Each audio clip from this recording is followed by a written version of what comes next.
Well, we're going to get right into it here. It is the InSide Kradle, our in-depth, long-form show every Thursday from Sportskeeda Wrestling. Thank you so much for checking us out on YouTube. If you haven't done already, subscribe to the channel. You see the buttons down there on the bottom. Rick Uccino with me. I am Kev Kelm. A lot to cover. We're talking about all the big news that WWE has coming into one of the most critical seasons of their existence coming out of the pandemic. We have a lot to talk about, and a recent story that just exploded. Usually we would say this is coming up, this is coming up. Go check out our YouTube. Go like this video, and please, I demand that you get in the conversation because Rick and I are already outraged. We are coming in red hot. I mean, we had our little. I am champing at the bit. Let me out of the gate, good sir. Let's All go. Right. So where's the open? Hang on.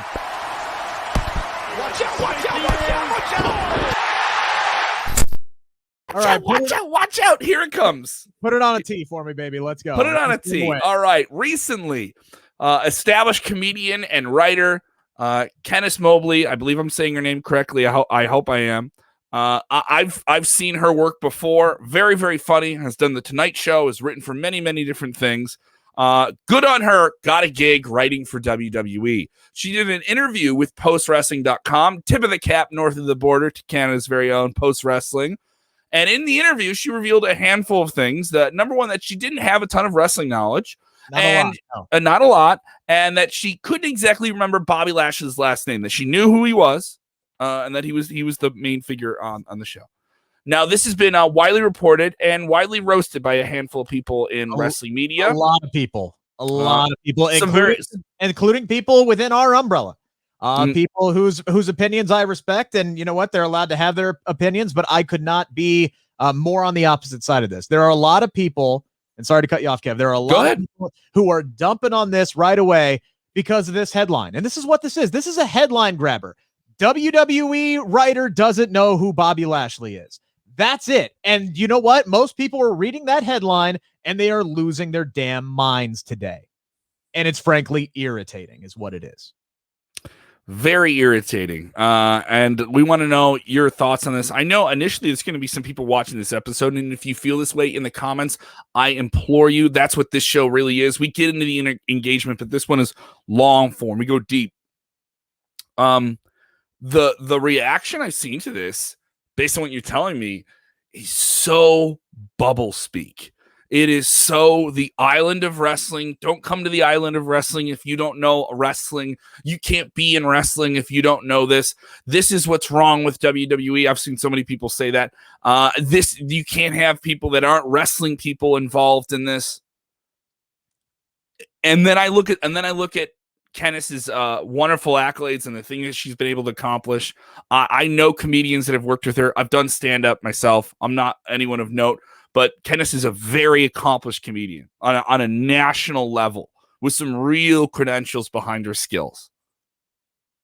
But she doesn't belong in WWE because, as she stated in this interview, I know Bobby Lashley. I think his name is either Bobby Ashley or Bobby Lashley. I know him. I'm starting this job. She hasn't started the job yet. As far as I know, as of June 14th, she tweeted out, "Can't wait to start my wrestling job." So she hasn't been there that long at all if she has started already. And as you alluded to, Kev, like, you know, a lot of people are sitting here saying, this is what's wrong with WWE, man. They go out there and they hire this writer that doesn't know anything about wrestling to come in. This is why WWE is awful. This is why they're unwatchable. Actually, no. It's quite the opposite. And Kevin, let me just get into this here. Can you tell me what WWE currently has? Do you know what they currently have? From top to bottom, from the corporate office all the way down to the referees, they have a wealth of wrestling knowledge. People in producers' roles. As I said, the boardroom, obviously the talent in the ring, the people in the back. They have a wealth of knowledge of professional wrestling. Based off the product that I have watched for the most part over the last year and a half, you know what they don't have a whole lot of? Funny, articulate, compelling writers. And that is what she is being brought in to do. She's being brought in to write. She has all the opportunity in the world, to become a great wrestling person, to learn the wrestling industry. Case in point, I've lived through this, Kevin. I've lived through this 8 years ago. I was living my dream. I was covering the Bengals and the Reds for an all-sports station in Cincinnati. For those who don't know, I do radio full-time and during the day, and I come here and I play wrestling journalist at night. The Nasty Natty. Yeah, I was living my dream covering training camp. The year that the Bengals were on Hard Knocks, I was literally caught on HBO talking to Marvin Lewis, like 3 days before we all got called up and we got canned because we weren't doing good enough in the ratings. So they fired all of us. I was dropped on my ass. 3 years into my radio career, I thought it was done. Yep. Been there. Until I was hired. I was brought in like 3 weeks later to 700 WLW, the highest rated news radio talk station in the country for like 8 years running. If we're not number one, we're in the top 5 all the time. I was brought in and hired. Kevin, do you know what I knew about news? What did you know about news, Rick? Not a damn thing. I went from covering training camp to covering a mayoral election, and I couldn't tell you the definition of the word incumbent at the time. Did not know a damn thing about the news business. Got hired in the top-rated news talk station in the country doing news. Mm-hmm. You want to know why? Because I brought something else to the table. I knew how to write. I knew how to speak. I had a great delivery. And the guy in charge, Jeff Henderson, God love him. He retired a few years ago. I will always be grateful to him because he saved my radio career, because he looked at him and he looked at me, a young 25-year-old me, and said, I can teach you news. You've got everything. I can teach you how to do this job. What did you know before you got there? You knew radio. I knew radio. You worked in the field. You had other skills. You had other things you could bring to the table, and you had this completely outside perspective that they could build on with your sports background. And over the course of the years, I learned the job. And you know what? 8 years later, I'm still there because Jeff Henderson took a flyer on me who saw something in me and said, I can teach you how to do news. And you know what? He did. Mm-hmm. Within a couple of years, I was cooking with gas. Now I am the morning co-anchor, Morning Drive on 700 WLW doing news. The highest rated news talk station in the country, because one guy saw something in me and took a flyer on me and hired me because I brought something else to the table, and he decided, you know what? I can work with that. WWE has a wealth of wrestling knowledge. And they have a wealth of wrestling knowledge in their writers already. Yeah. What they need are people who can write dialogue that doesn't suck. So they hired this woman because she's funny, because she's compelling. You know what? If she doesn't know Bobby Lashley's name 6 months from now, that's a problem. And she's not going to work there anymore. But she brings something else to the table and she can learn the wrestling business. Mm-hmm. That's why this isn't a big deal. This is why WWE should be applauded. Look, if you can find somebody who has all the tools, if you can find that 5-tool player who can be compelling and funny and can write and knows wrestling, yeah, you hire their ass. But if you can find somebody who has all these other tools and you can teach them wrestling, teach them frickin' wrestling. And why are we so upset that they're doing this in creative? They've been doing this everywhere else for years. Yeah. Tell me if I'm wrong. I don't believe Michael Cole had a huge, extensive wrestling background. No, he was a journalist for the AP. Yeah, and now he's one of the top guys in the company. Yeah, they've been doing it with talent for decades. They bring in athletes who know nothing about the wrestling business and they train them. They did it with Braun Strowman. They are doing it right now with Parker Bordeaux. Boongo, you literally read my mind. Everybody is losing their damn mind because this guy looks like Brock Lesnar. He doesn't know a wrist lock from a wristwatch, and everybody's sitting there saying, oh, he's got to be a diamond mine, man. He's going to be a diamond mine. Yeah. No, he's not. No, he's not, because he doesn't know wrestling yet. So why are we jumping on this chick for not knowing who Bobby Lashley is for a job she hasn't started yet? Let's give her a chance to learn. And let me come in as the comedian here. That her job is to come in and write jokes and spice this show up. That's what I can see on the surface, make it right? Entertaining. Make it entertaining and also work on these different characters and spice up things. It's called punch up. She's coming in, from what I can see, to punch up the show. I don't think she's calling 8-week angles. I don't think she's making the final say on who the next champion is. I don't think she's picking out someone from NXT. No, I don't think that's happening here. No, it's a writer's room, Kevin. Yes. It's writer's room. There are people who are sitting around giving up ideas, and she could just be somebody who sits there and goes, okay, well, instead of saying that, because that's not how people talk, why don't we alter it in this way? That could be her job. Hey, you already wrote this. Let me come in and coach it to people and do the segment producing and all these different things that are a part of what WWE does now. All right. She's also a stand-up comedian. Inflection is huge. Let me show you how to deliver this line to make it kill. Let me show you how to get this off the page and not make it sound like you're reading a line that we gave you, right? Yes.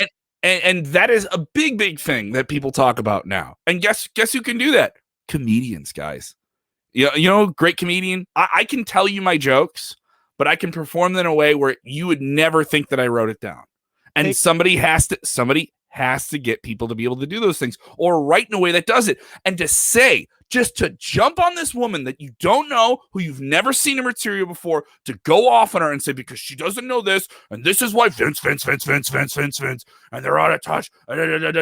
Bullshit. You want to hear something? A great writer, and I'm sorry if I can't remember her name. She got laid off last year by WWE. A lot of people lost their jobs. It's unfortunate, and it was the pandemic, and it happened. Her name eludes me. Very, very talented writer. I know she had TV credits. You know what she wrote? She wrote one of the most beloved angles going into WrestleMania 36, Otis and Mandy. She absolutely had a hand in it and lost her job just weeks after it had its first big payoff on the biggest show of the year. She wrote that. That was a big thing that she promoted and brought to the table. A young woman. And what are the biggest rising metrics in the audiences of wrestling right now? With the most passionate audience that is totally dedicated. It is young women. Young women who want to see young women presented on television. But we can't have her at the table. We can't have her at the table. Look at the crowd right now, man. You go to a WWE show in the last 2 years. What are you surprised to see? A lot of young women with their kids, and they care, and they know who the guys are, and they want to have fun with the show. And it's pretty damn obvious that they got a room full of people who don't know how to write for women. So let's bring them in. So let's bring in a woman who's funny, who's entertaining, who knows how to write. Does she know wrestling? No, but you know what she can learn? Wrestling. She's going to have plenty of time. Also, we don't even know she's writing for TV. They have writers just for social media. They have writers just for digital. They have writers just for stuff on WWE Network. There's a ton of different things that they produce. And to make this accusation against someone you don't know is so knee-jerk, ill-informed, and also just so bullish. It's so bullish and it's very close-minded. It's been very close-minded. Extremely close-minded. She doesn't know wrestling, so she doesn't belong in WWE. That's what this is. Well, you know what? I didn't know a damn thing about news.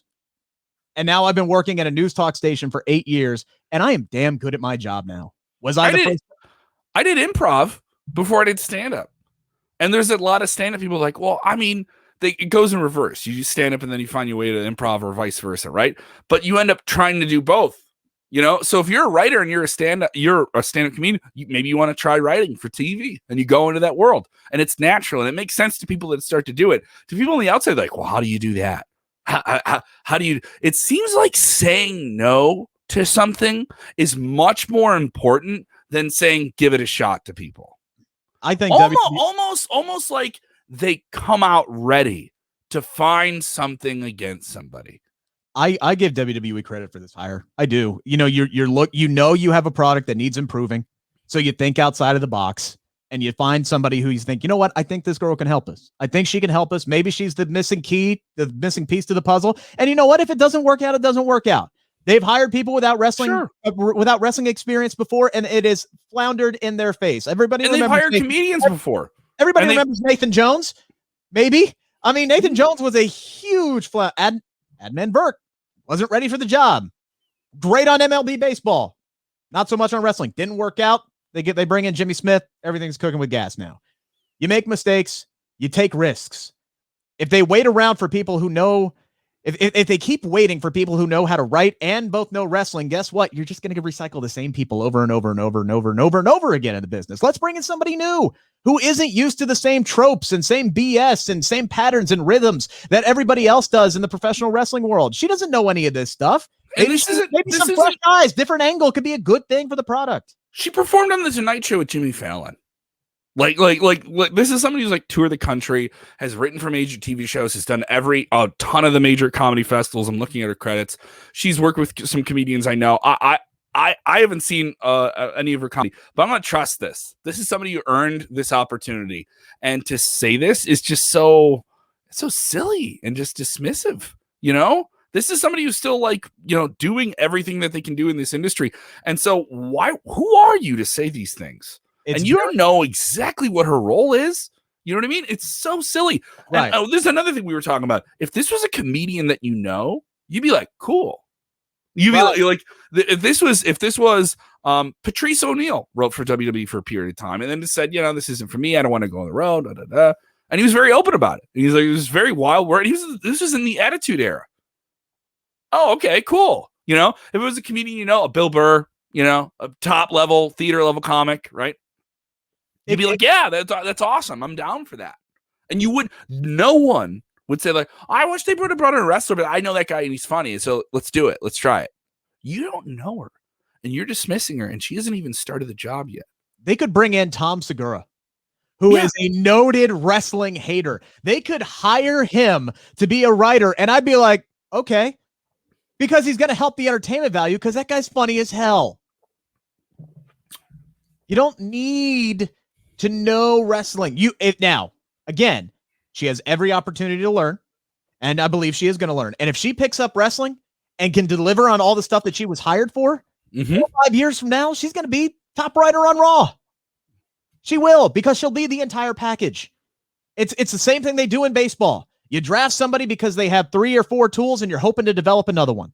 The only tool she needs is wrestling knowledge. And you know what? You can learn. You can learn a little bit of studying. This is an easy pickup from what you just said there. Oh, there's some tools right now. But they're making a lot of noise, just clanging a wrench in a pot, thinking they're changing the world. So sorry guys. That silence you're hearing now in your head is just the realization of how wrong you are. All I can say, and you know what? She may flounder, man. She may flounder, and we don't know. We don't know. She like I said, as of the 14th, she hasn't started yet. Root for, dude. Root for somebody to get a job.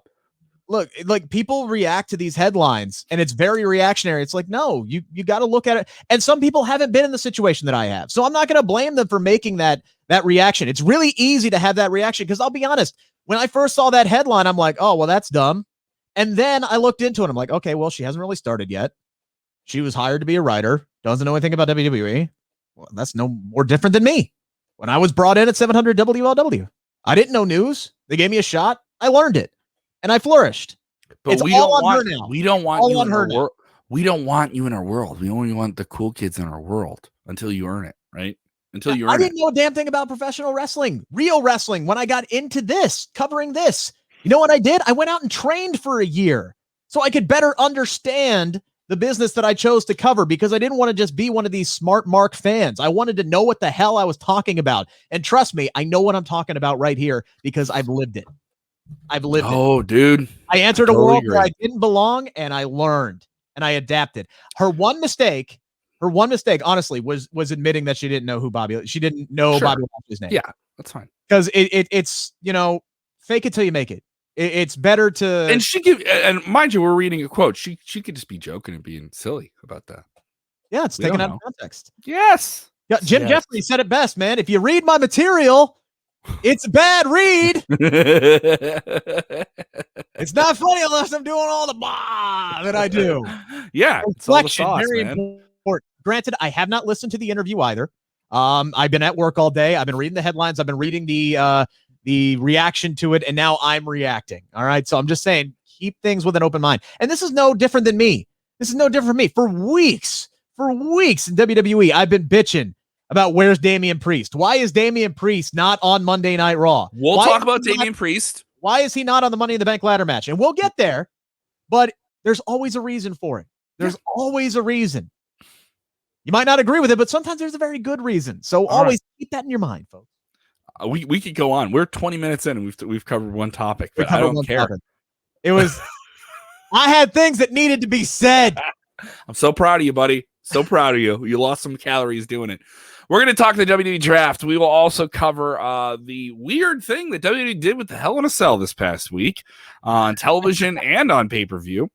We will talk about the contract status of Jeff Hardy, and we will get into the new changes and all these different things. Other things that we will rant about. Some things we don't agree with. All right. And also, by the way, we're talking to the best new name to join WWE in quite some time. You knew it was Taya Valkyrie. Frankie Monet will be on this episode. Very funny story. And we'll have the full, you can check out the full interview of that up as well on our channel. We'll talk about a whole lot more deep dives. Let's get right into it. The WWE draft is set for the end of August, reportedly, thanks to Andrew Zarian, who's been doing all the big scoops recently over at Matman through the Wrestling Observer banner. End of August, so very soon. By the way, yeah, this is looking like they're pitching for the end of August and September 3rd. So that would be the final Raw of August and the first SmackDown of September. There, we knew a draft was coming. We heard yesterday, and we reported this yesterday as well about a possible change for Big E to jump from Friday at SmackDown to Monday at Raw. Other big shakeups could happen. I think a draft is very needed by WWE.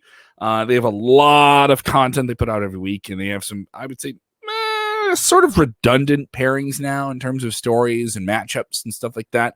And I can see a shakeup between both brands being very, very helpful for the show. It's badly needed. Yeah, it is. It is very, very badly needed.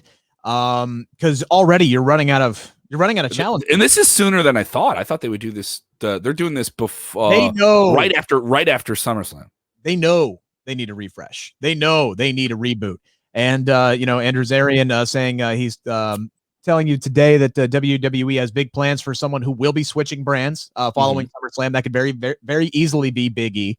He said he has heard the goal that it is to give this year's draft a bigger feel than previous. For all the reasons that you might imagine, you have a unique opportunity to hit the reset button on a lot of talent, and that is true because WWE is running into some problems because they're running out of opponents for Roman Reigns. Hang on, I'm going to sneeze.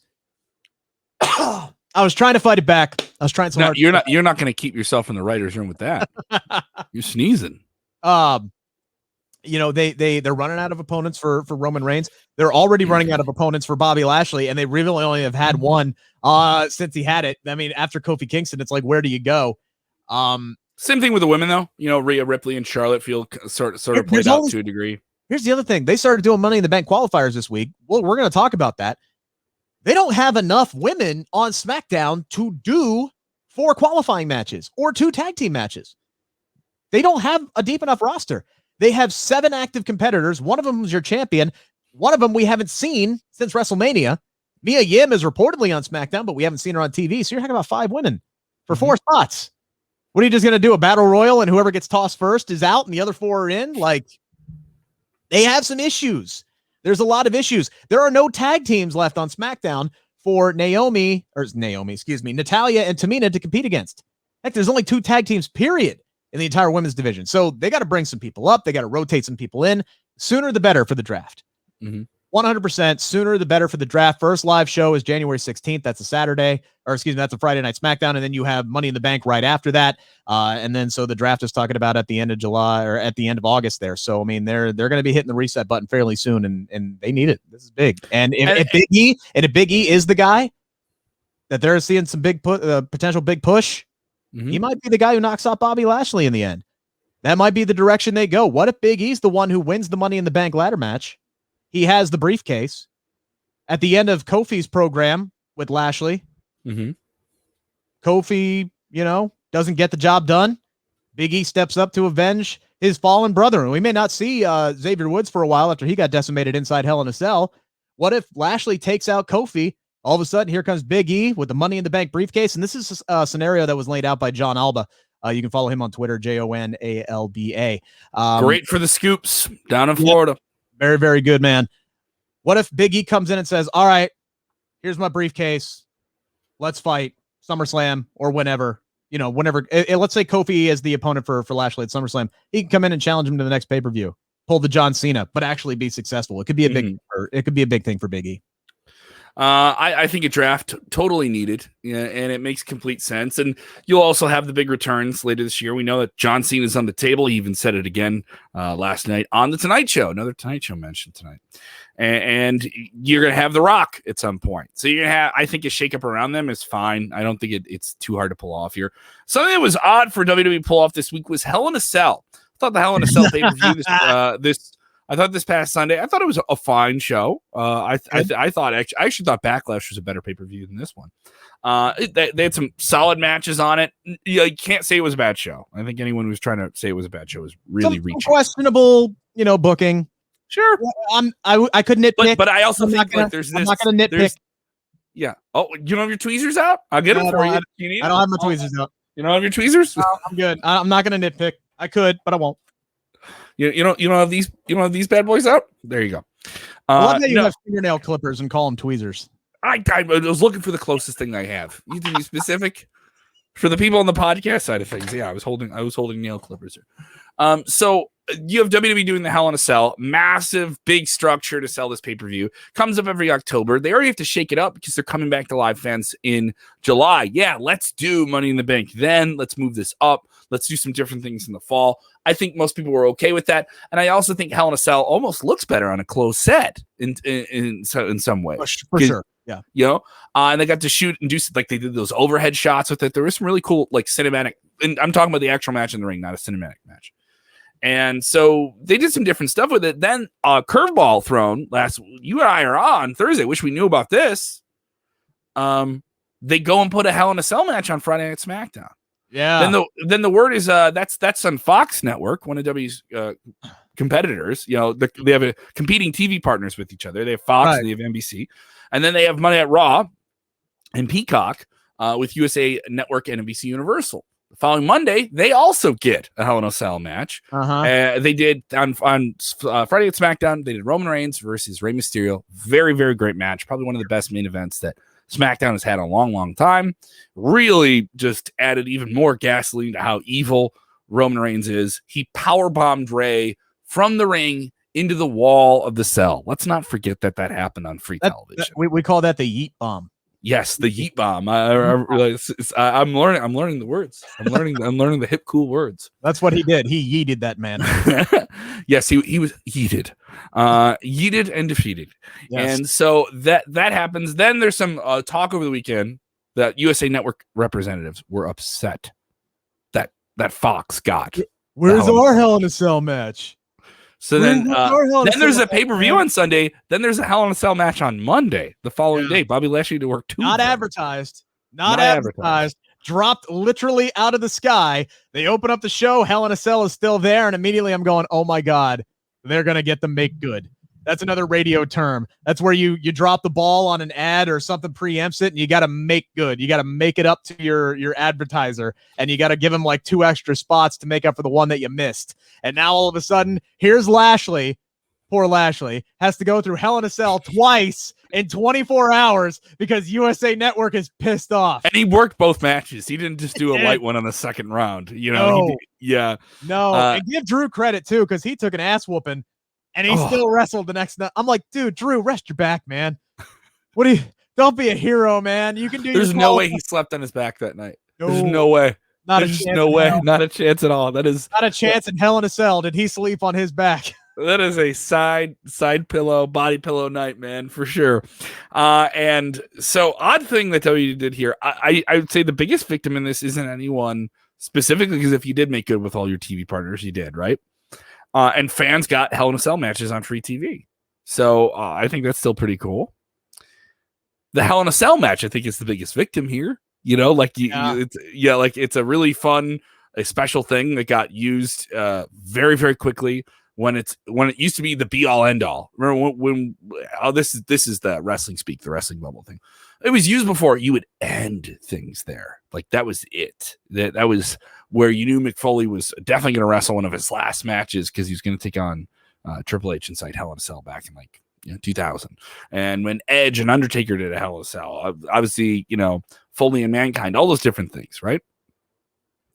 So I'm just of the thought where I think Hell in a Cell is the biggest victim, but I guess both your TV partners are happy. But this is the thing. You know, this is WWE's polyamorous relationship with media companies, right? We don't need to see a Hell in a Cell match until 2023, as far as I'm concerned, because they have just because we had that last Hell in a Cell in October too, like less than a year ago. Yeah, so we've seen 6 Hell in a Cell matches in 8 months. That's too much. And it's circumstantial. Special. I think a lot of it is circumstantial, like the shakeup of like, all right, we're going to be in front of live fans in July. We have to change everything we're doing, you know? So I kind of write that off. Like it kind of balances itself out. I'm not too critical of WWE in that. But also, hey, Xavier Woods got the main event Monday Night Raw. Hot player, hot hand. Bobby Lashley is still your champion, still looks dominating. Like Xavier Woods does not get enough credit for being as good as he is. No, and I think I think there was a lot of truth in that promo that he spouted off there.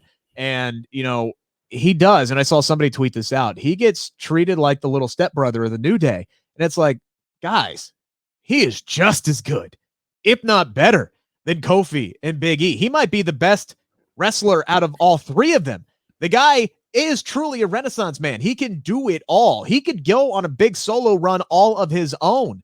And I do hope he wins King of the Ring this year. I hope they read the room when they put that tournament out there and put Xavier Woods in it. And if he doesn't win it, at least gets a big, long run, hero's run to the finals, man. Could you imagine a King of the Ring finals of Big E versus Xavier Woods? Woo! Emotions. With a world title shot on the line? Emotions. Oh. Your Twitter's been a little hot with your fantasy brackets of how you do it. I'll keep making them. I'm working things out. The first one sucked. Admittedly, I had too many baby faces in there. It didn't work. And that's why I appreciate constructive criticism. We're all about constructive criticism. I took people's notes.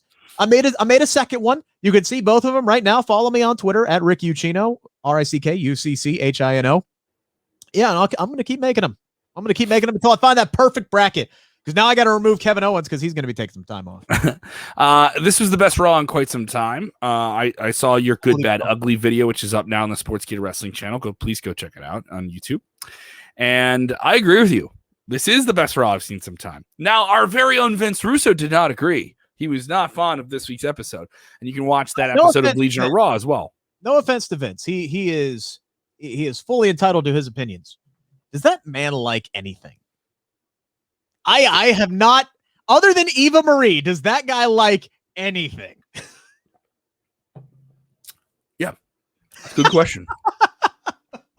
Very, very good question. I thought this was a good forward momentum Raw, and I think Raw by itself is a hard show to pull off at this point because I think there's expectations that are put on it that no other wrestling show has to deal with, that are from those guys that are in that, like, they've been watching for over 20 years. So wrestling, Monday Night Raw has to feel like it did in 1998, and wrestling can't feel like it did in 1998. It has to feel like it should feel in 2021. And it's a 3-hour show. It's a 3-hour show. And they could put so much more effort into it and just do subtle little tweaks. It's amazing how much Money in the Bank qualifying matches. It's a simple thing. It's a simple, tiny thing, but how much it adds to the show because we had 5 matches that felt important because they were. The women should have gotten their own singles matches, their own qualifiers, and we'll dive into one of what we saw in one of those tag team matches. So again, I could nitpick there, but they put 5 qualifying matches on there. All the matches were important. They felt important. And then WWE went out of their way to shock us, to go the opposite direction, because all of these matches seemed very predictable. Orton's gonna mow over Riddle, right? Like that's gonna be done. Orton's gonna beat John Morrison. They're gonna put Drew McIntyre in there. No, they're gonna put AJ Styles in there. No, they all lost. All the studs lost here. All the predictable guys that would win lost. There were some shenanigans, some protections there, and that's fine. The important thing is Ricochet, John Morrison, and Riddle are in the Money in the Bank ladder match.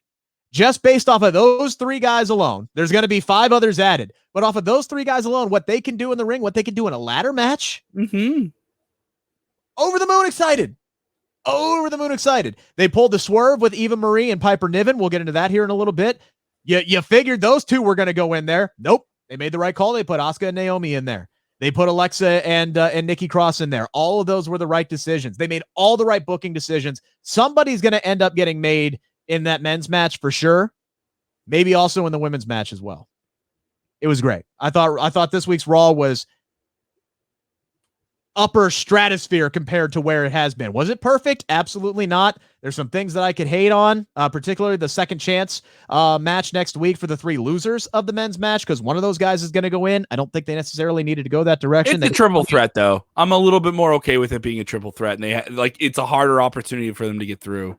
I get it, but you got so many other guys that you could put in matches. And this is before we had the Damian Priest update, and I'm sitting here screaming at my TV screen. Why isn't Damian Priest in a mother effing qualifying match for money? Lay this out to me. What are these conflicting reports about Damian Priest? We haven't seen him on television since mid-May. He had that match at Backlash with the zombies, whatever. But this guy had like a very, very big noteworthy match in April at WrestleMania. That was probably one of the more talked about matches at this year's WrestleMania.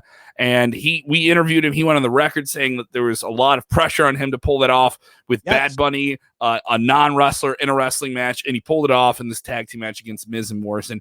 But here he is, not even present on Monday Night Raw just a few months later. Right. And so people other than myself started to take note of this. And the Tuesday morning, we had the Wrestling Observer put out a report that Damian Priest was dealing with a back injury. And immediately I went, okay, thank God, at least there's a reason. I hope he's okay. It's kind of sad that was my first thought process was, oh God, at least there's a reason. Thank you. But Jesus, get better. But that was, man, because that was my biggest fear. Is like, why are they sitting on their hands on this guy? Why? Why do they put him, in those pressure situations? Why did at WrestleMania? Why did they put him in the promotional match that they knew everybody was going to crap on at the what was that, Backlash, the next pay-per-view after that? Like, why did they do all that and then take him immediately off of television? So at least there was a reason. But then Fightful Select Report came out and said that they had not heard about that back injury. In fact, they had people deny that back injury to them. They just said he was unavailable due to undisclosed circumstances the last few weeks and could be back next week as long as WWE Creative has something for him. So he's not going to be in the Money in the Bank ladder match because they've already announced that, it's going to be Drew and AJ and Randy in a second chance triple threat match. So the Raw slots are kind of almost decided at this point, except for pretty much filled. Except Jinder Mahal said, hey, if I take out somebody, consider me to replace them, because there is a lot they can always do that. Yeah, they always have a shuffle. So they made the right choices. Let's just hope they don't backfire on that. But hopefully Damian Priest is healthy and he'll be back soon. All right, Jeff Hardy. What is the status of Jeff Hardy? Jeff Hardy recently had some big wins, significant wins on television against Cedric Alexander, including a match where he said he would risk his career randomly and won. But hey, they had a good match too, by the way. That match itself was very, very good bell-to-bell action. And Jeff is definitely still a guy in his 40s who is showing the wear and tear. I'm not judging anyone, but he is a guy where he is still working like he's 19. I wouldn't say he's as fast and as nimble as he was then, but this guy's had so many injuries, has had so many different challenges health-wise outside of wrestling with addiction stuff. I think he's an incredible story. I think he's a first ballot WWE Hall of Famer along with his brother, Matt. He's still in WWE. Matt got out of WWE, went to AEW. Matt Hardy's gone on the record saying, I want to end my career with tag team with my brother. And that he's going to have to wait a bit. He's going to have to wait a bit because Jeff Hardy's contract runs into 2022 based on some recent updates. Hardy, Go ahead. Yeah, Fightful Select had this out again today, that his contract runs through the end of 22, maybe even stretches into the beginning of 2023. And then they could also add injury time on top of that. So WWE has Jeff Hardy for a while. And you have good years. And this guy in his 40s. Those guys that get up there past a certain age, they know where the time is and they know what they can do with it. And I think with Jeff Hardy, there's still a lot you can do with him in WWE. I know everyone says get him out of there, let him go to AEW, and there's a chance that may happen. Where they're like, hey, we're gonna let you out. There's still talk that there could be some more releases. I'll say this much: if you don't have significant plans for a guy, let him go. Jeff Hardy. Yes. Let him go to AEW. Let him go to AEW. Let him tag with his brother. Let him close out his career the way he wants to. Why are you putting him on the bench? Because those wins over Cedric Alexander, I wouldn't even call them significant. The only reason why I would think they are significant is because they're his first wins in God knows how long. Like this is a guy you've done nothing with. Nothing with. The last thing you did with him is you put the Intercontinental Championship on him, and then he lost it like 2 months later, and then he's pretty much been losing ever since. You haven't done anything of any significance with him, and there was a long stretch of time where he wasn't even on television. This is Jeff Hardy we're talking about. And they had him on SmackDown, I want to say, in the summer last year, and he was doing some big stuff there. I mean, they were really focusing him on a lot, and he was able to do the vignettes about him getting his life back together and all these different things. And then they moved him to Raw, and I really think he got lost in the shuffle on Monday Night Raw. I think the biggest thing you can do with Jeff Hardy, and we said this with other veteran talent in WWE, I know NXT is the platform for younger talent that they've signed, they want to develop from the ground up. And there's been some people that went there that have already left NXT and now have come back. Finn Balor is a great example of that. I think Jeff Hardy could be a real asset to WWE if he went to NXT and was able to like compete for the title there and work with younger talent and do different things and like have a new pairing with a completely fresh face time. I also think the crowd in Florida, they love themselves some Hardys. That whole South, like, I mean, anywhere really, right? But I think he came in there. He'd be a real kick in the ass for NXT. They can do some really, really special things.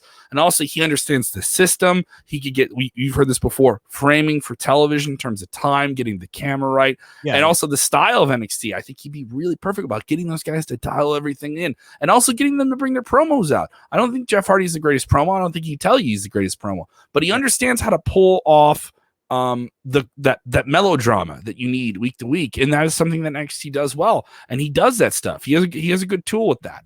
I think him and NXT would be the best thing WWE could do right now with him right now. I think the best thing that they could do with Jeff Hardy is to just utilize him on either Raw or SmackDown in the main event title. Oh yeah, because let's face it, they have a face problem. They have a face depth problem. Daniel Bryan gone. Kevin Owens is taking time off. Who's your top babyface on SmackDown right now? If Jeff Hardy was ready to go at Bobby Lashley right now, I think some people would be down for it. And it'd be a fresh matchup. Sure, it would. And that's why people are excited with Kofi Kingston, because one, Kofi Kingston is getting a shot again, but it's a fresh matchup. And you're moving Kofi back into the main event scene where, you know, he needs to be. Jeff Hardy could very easily be in the main event as a singles competitor right now. He has the pedigree. He has the equity built up. He's Jeff freaking Hardy, man. He's a multi-time world champion. It's not that hard to just sit there and put him right back in the title, give him a couple of wins and move him right back into the title picture. Make him get back up there. You know, don't do the zero to hero like, oh, well, this guy just lost to Jinder Mahal in 2 minutes last week. Oh, but now he's beating Kofi Kingston, so he gets a WWE title shot. Don't do that. But it wouldn't take it as long to build him up back into the main event scene as it would be for some of these guys who have never been there before. So I could move him over to SmackDown in the draft and utilize him, because you have Big E on SmackDown right now. I don't think he's getting a shot at the world title at least anytime soon. You got Cesaro, who just lost to Seth Rollins. You've got Shinsuke Nakamura. Who's your other face right now on SmackDown? Rey Mysterio? He just got decimated. Like, we don't know who's going to be answering this open challenge on Friday, and we'll take some guesses here coming up after we talk to Frankie Monet. But man, they got some depth issues, and you got a guy like Jeff Hardy, who the fans love, who the older fans love, who the younger fans could easily fall in love with. You're not utilizing him right now. If you don't have plans for him, let him go to AEW and tag with his brother. You have three options here. Three options in our next little quick segment before we talk to Frankie Monet, and a great, very fun interview. A lot of laughs in this interview with Frankie Monet. We discover the origins of Johnny Drip Drip. Yes, we'll talk about that. Johnny Drip Drip. You get three options here. You like it, you hate it, or you can cop out and tell me it's too soon to tell. All right. You get three options. Yes. And there's been a lot of different opinions on this. And I'm going to hold you to your opinion here. All right. Nikki Cross as a new character was presented this past Monday night on Raw. She has been a fiery, I'm super positive, and she has an exuberance that shouts off the television, and she's an underdog. And now she's a superhero. What do you think of people that have already described her as the Hurricane of WWE? She's a new superhero getup. I thought the costume was kind of cool. I thought it looked different in terms of the women. I think a masked female wrestler. The WWE hasn't done that in a long time. I'm not opposed to it. I don't like it. I don't hate it. For me, it's too soon to tell. What say you? Yeah, I'm also going to take the cop out on this one. And say it is too soon to tell, because I'll be honest, my initial reaction when I first saw her, I'm sitting there going, I literally hit pause on my TV and parental alert screamed out, "What the fuck are they doing with Nikki Cross?" That was my initial reaction. And then again, I stopped. And I thought about this, and I waited and I wanted to think on it, and then it came out that this was something that Nikki pitched, and it's something that Nikki is very excited for, and something that she wants to do. And I've already seen some people come out there and say it doesn't matter, a bad gimmick is a bad gimmick, and this might be a bad gimmick, but I have no issues with WWE. We've already decided it's bad, Rick. Yeah, exactly. We've already decided that it's bad. And I have no issues though with WWE listening to one of their talents who is passionate about something, who wants to try something. So a talent that they weren't using at all, and she found a way to get herself back on television because she wanted to do this new character. Also got completely new gear made for that, right? Like that wasn't done with no intent.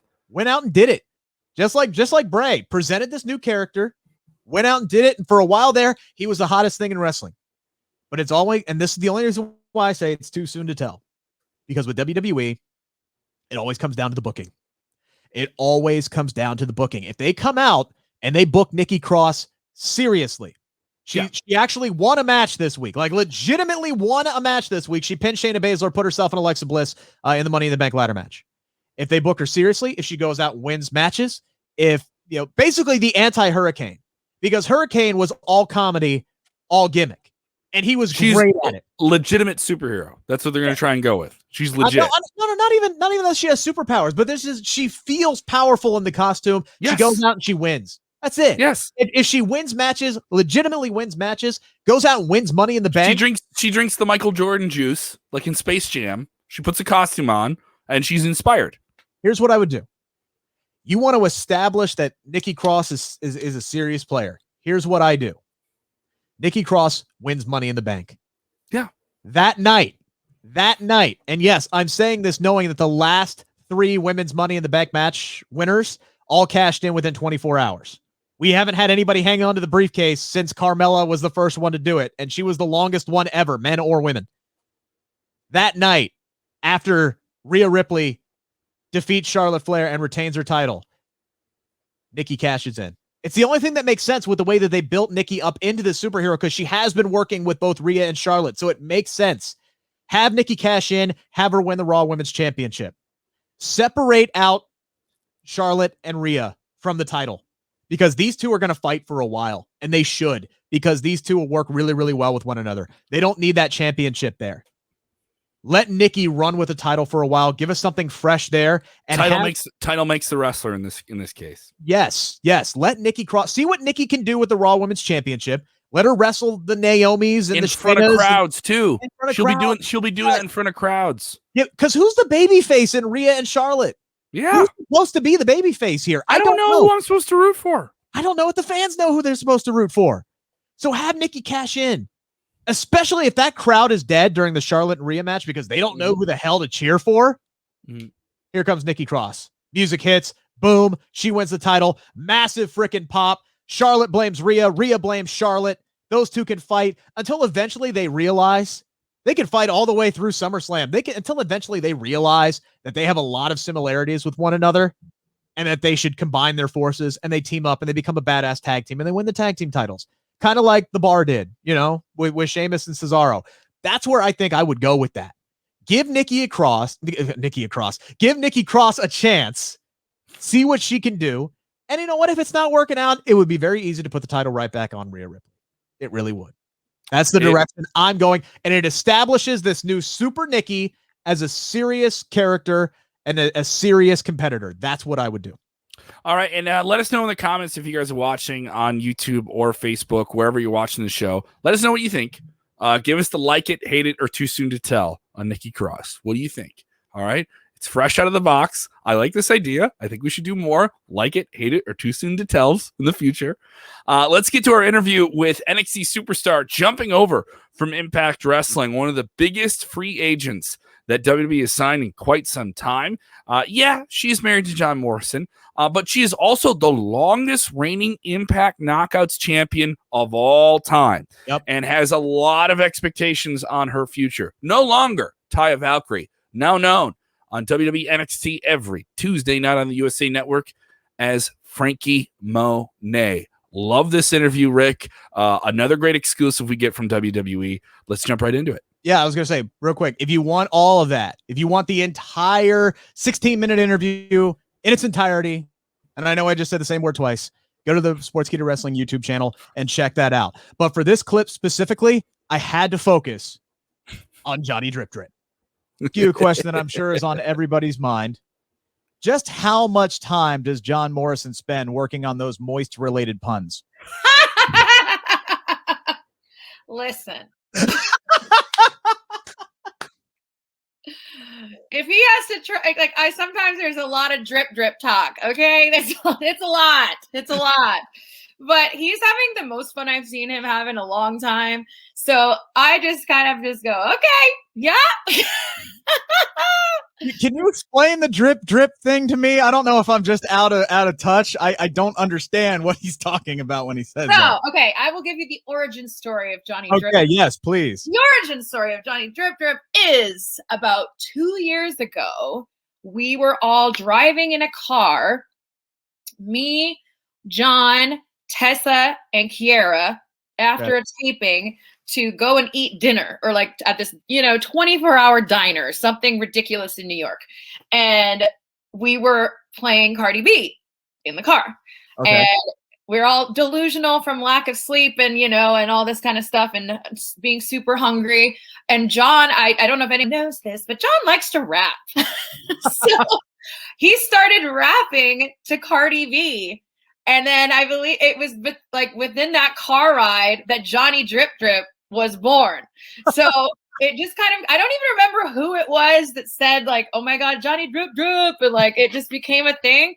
And then if you look at the first music video that Miz and him did, that, right after COVID had started for that WrestleMania last year, that was the introduction to the WWE universe to who Johnny Drip was. So Johnny Drip has been a development over the last few years, and he's just gonna keep going with it, and I'm here for it. And that's the origin story. I love it. Oh my gosh, I'm so happy I asked that question. I know many people out there would be curious to know if you have any aspirations of working with Johnny Drip on screen at some point in WWE. I absolutely do. I think that we have unconditional, chemistry that cannot be denied on screen, in the ring, but I did, I want to make a point of having the WWE universe learn who I am on my own as well. So I think that this time in NXT for me is very important. And I'm being reintroduced to some fans who've never heard of me. And I just think it's important that they get to know who I am on my own first. So eventually, absolutely, I can't wait for Frankie Drip. But but I'm also just really excited to find my way and have everyone know who I am and what I bring to the table on my own as well. Quite the little exclusive there. Frankie Drip. Frankie Drip. I really want to know who said it, Kiera or Tessa. I want to know. If I ever get to talk to either one of them, that's going to be my first question. Were you the one who put up Johnny Drip? Was it you? All right. Was it the one? You've been with us for over 53 minutes. You can check out that full interview with Frankie Monet up on our YouTube channel, on our podcast channel as well. We're going to drop it in the audio feed as well. If you've been watching this long and you haven't hit the like button, dude, it's just a button. Just go hit the button. We're likable, guys. We're likable. We're fine guys. We talk in this tone. We don't sound desperate. Judge us by the first 15 minutes of the show alone, man. Yeah, we're going to have to timestamp this one for sure. Maybe some people are like, I get it. Give her a shot. Let's get into the other big questions of the day. We have a couple of big questions here. Yes. 3 of them coming up here. Who could answer Roman Reigns' open challenge? By the time you hear this, you may know who that person is. Very but true. who can do it? Roman Reigns has mowed through the competition since winning the title last summer. He took out Braun Strowman and The Fiend to win the belt. He beat Drew McIntyre, who was the other WWE World Champion, over on Monday Night Raw on a great match, maybe one of the best matches last year at Survivor Series. All right. He has outlasted Cesaro. He has outlasted Kevin Owens for months. He's outlasted every challenger that has stepped up against him and continues to abuse his family in the process, his own cousins. Who will accept the open challenge of Roman Reigns? It is this Friday night on network television. The most talked about man in professional wrestling for all the right reasons is Roman Reigns, and he's asking anyone to come out and acknowledge him. Who is it, Rick? You really don't have a whole lot of options, do you? Because this is what we talked about. There is one that came to mind. There's a couple, because process of elimination, those are the only baby faces you have left. I think it would be a bad time to do Cesaro again because he just lost to Seth Rollins, so I think that eliminates him. I think there's more gas in the tank of Rollins and Cesaro. I think they got one more to wrap this thing up. I think they're going to do 3. Cesaro kicked his butt at Mania. Seth snuck one in there, so they'll probably do a third one and see who breaks the tie, which I'm fine with. Yeah, they had great matches. Right, and I don't think it's going to be Rollins yet because I don't think they're going to do that match at Money in the Bank. Yeah. They don't want. I don't think with live fans coming back, they want to do heel. They want to have somebody can cheer and somebody can boo. Unless they're going to flip somebody, which with Kevin Owens now taking time off, with Daniel Bryan no longer being on SmackDown and frankly no longer being in the company, they could use somebody to flip. So unless they're going to flip Seth Rollins, unless they're going to flip Sami Zayn, which is what I would do, by the way, that would be a very quick switch to flip, and he's everybody loves him anyway, so just let him go back to being Sami and being the good Sami, and I think everybody would get behind that. There's really only 2 options of the guys who are currently on the roster. I'll say that much. It's either going to be Big E, which might be a little too soon to do that, especially if you have big plans for him on Raw. So I'm going all the way back to February, man. The guy who deserves his opportunity at the Universal Championship but never got it. Mm-hmm. The new king of SmackDown. I'm going with Shinsuke Nakamura. The king of strong style. He is now the king. He's done with Baron Corbin. Finished him off last week. That's his prize for taking the crown. He gets a shot to be the true king of SmackDown now. He gets to take on the tribal chief. Because let's be honest, Dude Bro got screwed months ago by Jey Uso and by Roman Reigns. They put Adam Pearce over in a match, and then Adam Pearce gave Kevin Owens the title shot that, let's be honest, Shinsuke Nakamura earned. Nakamura earned that title match. He had that great run in the gauntlet match. Should have been him. Then all of a sudden, Cesaro signs his contract, reportedly, and then he gets back in and he gets his push, and Shinsuke Nakamura gets to beat Jey Uso once, and then he's back in obscurity again. But now he's got Rick Boogs. He feels more important. Dude, his introduction with Rick Boogs on Friday Night SmackDown and Pat McAfee losing his mind at commentary with it, that is going to be really cool to see live. Yes. Like with a live crowd and stuff like that. I'm going to be in Cleveland on the 23rd of July. I will be standing up there with Pat McAfee. Out. How many people you think are gonna try and stand on their seats like he does? All of them. I think all of them. I think that's going to be a thing, man. I think which is dangerous though, because you're gonna have a bunch of people falling off chairs in arenas. Especially if you start giving Nakamura this push now. If he's the guy who steps up, if that's the guy who's going to get the shot at Roman Reigns at Money in the Bank, you're going to see people get behind him. And all of a sudden, there's going to be that groundswell, and WWE is going to remember what they had when he won the Rumble in 2018, but they decided not to pull the trigger and give him the title. I'm not saying he'll beat Roman, but WWE is going to be reminded who they have in Shinsuke Nakamura. That's why he's the guy I'm going. You got a guy that you can elevate now. You have an opportunity to elevate that the audience we already know is going to get behind. Mm-hmm. You got unfinished business. I would go Shinsuke Nakamura here. I go this route. What movie is coming out on Friday? Is that F9, FU, F5? Which one is it? F9, Fast and the Furious 9, starring Vin Diesel and one John Cena playing his good old John John Cena. Yes. John Cena. I think this is a platform for John Cena to reintroduce himself, not in person. But do something where it's clear that, hey, I'll see you July 16th. You and I are going to have a conversation. And it lines up with it. Yes, he, Cena went on the record with Chris Van Vliet last week saying, yeah, I'm coming back. He did it last night openly, declaratively on the Tonight Show, big platform. And this may make some people angry at NBC that he's on your NBC show saying he's going back to WWE. He's not going to do it on the WWE NBC show. But if John Cena is doing something in WWE, he's going to do it with the biggest possible player he can. You mentioned he's gone through everyone else. Who else is available? Cena coming in now to get that spot. Does it feel like he usurps the line and jumps the line? Yeah, but it's John Cena. And it's SummerSlam, and the circumstances are completely different. And this guy's going to be in the biggest blockbuster movie of the year. That is not deniable on WWE's register. Okay, well, not deniable. The biggest blockbuster, is that what you're saying? That is not debatable? Because I'll debate. Oh no, but it's set to be, right. It's got to be a blockbuster, sure. Well, he's got 2 shots at it. He's got the Suicide Squad coming out in August. Oh yeah. All right, and then he's got a show on HBO Max. Coming out this year, and another movie. Got a lot to promote. Got a lot to promote. All right. I don't mind your idea. I don't, because you don't have to have him there. This is vignette. Drop it on the screen, and I've gone through everybody. You're gonna do the old, hey Roman up here, hey Roman up here. Well, it's the Thunderdome. Yeah, I know. You can do a bunch of different things with it. You can play around with it. You don't have to do it that way. Right. Or why don't we say yes? Why don't you say yes, Daniel Bryan? Why don't you say yes? Sign on the dotted line. Sign on the dotted line and come back. I don't know if this is the circumstance for Daniel Bryan to come back. I do think it is somebody like Shinsuke Nakamura. It's a little bit of a dark horse that comes in here before things get really hot and we got people in front of fans again. There's also the possibility they've been working out on main event. You could bring in a guy like Karrion Kross. You could bring in a guy like Bronson Reed. Possibilities.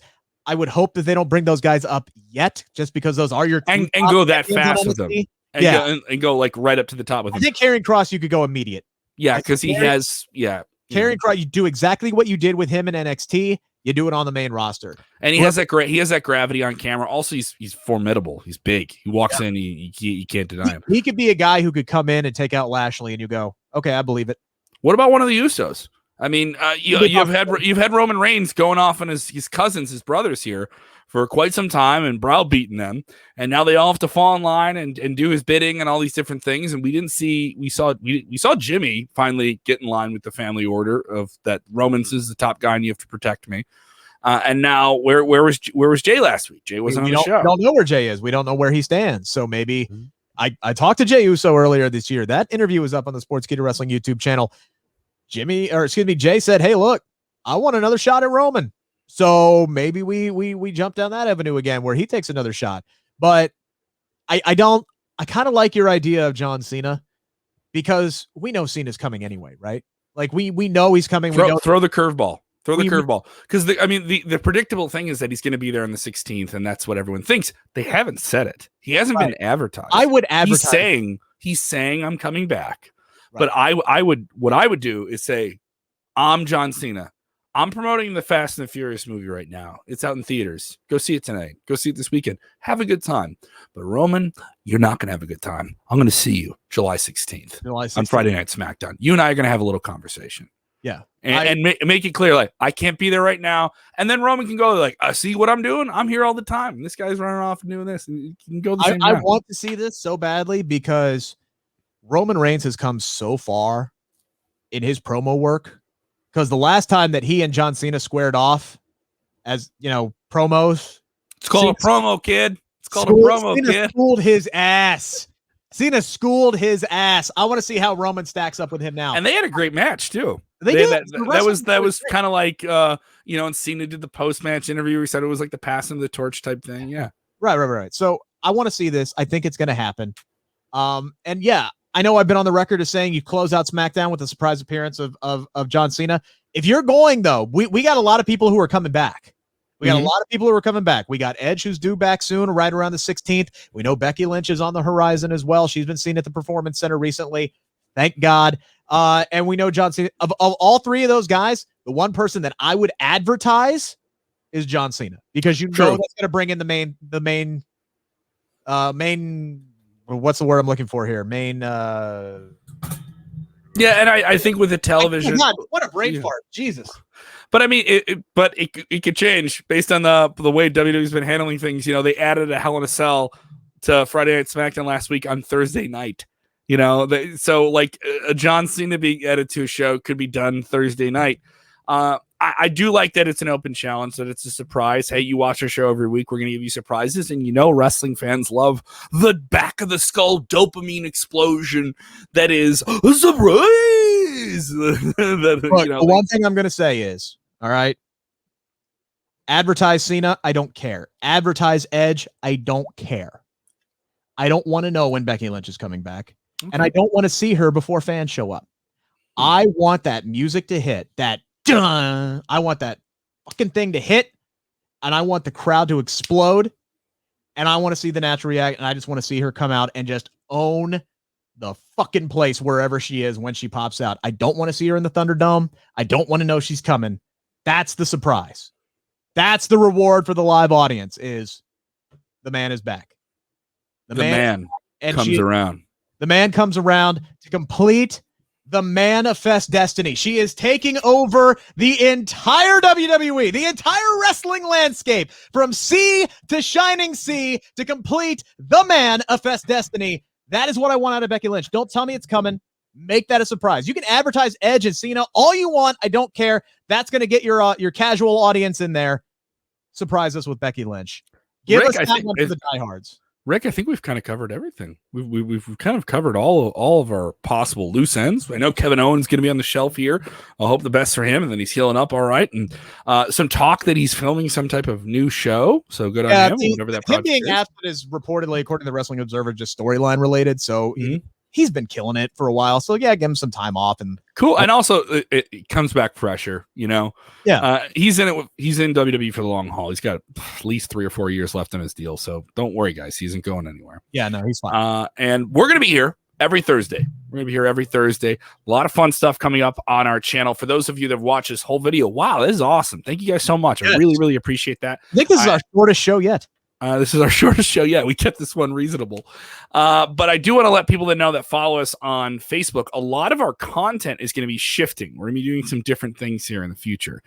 So you're going to be seeing some of the shows you'd see on Facebook. They're going to be exclusive to YouTube. All right. Yes. So you want to get over to our YouTube channel and you want to subscribe. We are just not too far away. We're within Creepy Crawly's fingertips on the briefcase of the ladder to 18,000. We already got it, sir. We got the briefcase in our hand. Oh, wonderful. We got it. We hit it this morning. We got it. We got the bag. We're climbing up that mountain. What's that game on Price is Right where they got the yodeling guy going up? Yes, we're now approaching 19,000. Yes. So we're going to shoot for that. And I really, really push you guys to be so thankful in your time and your efforts. Share the link. We want to do more fun things. We're talking about watch-alongs. We're talking about extra shows that are fun, stuff like that. What's going on, Rick? You just did your hand on your head. What's up? What did we forget? Mainstream. That's what I was trying to say earlier. I've literally been sitting here for 5 minutes trying to figure out what the hell word my brain wouldn't let me say. The mainstream audience.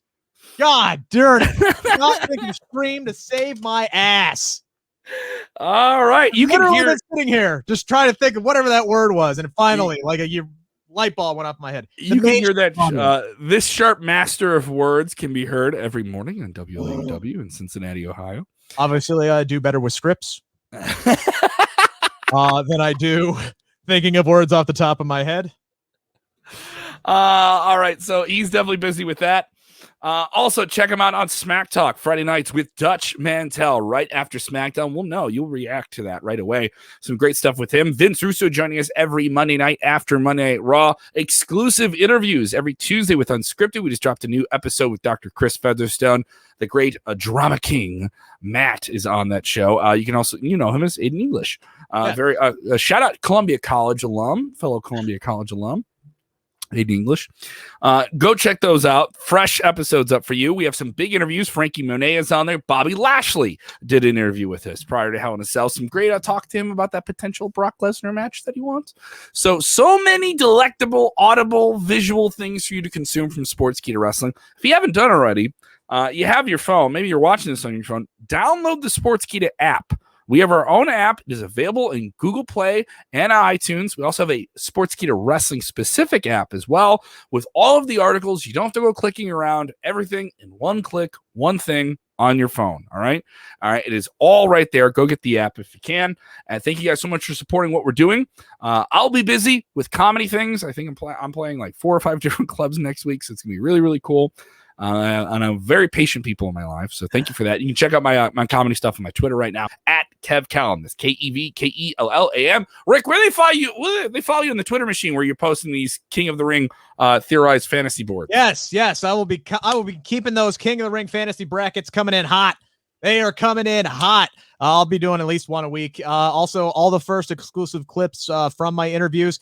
Kevin just covered up my Twitter handle there. I'm sorry. For those of you who are watching the screen, there it is right there at the bottom. The worst possible time to do it. It's the second week in a row you've done that to me. I love you. At Rick Muccino, RICKUCCHINO. I'm closing in on my yearly goal of 2,000 followers, guys. I'm 43 away, but who's counting?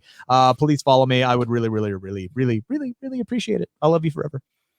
There we go. Give us a follow. Thank you guys so much for supporting the show. Remember, when watching wrestling, whether you like it, you hate it, or you think it's too soon to tell, please always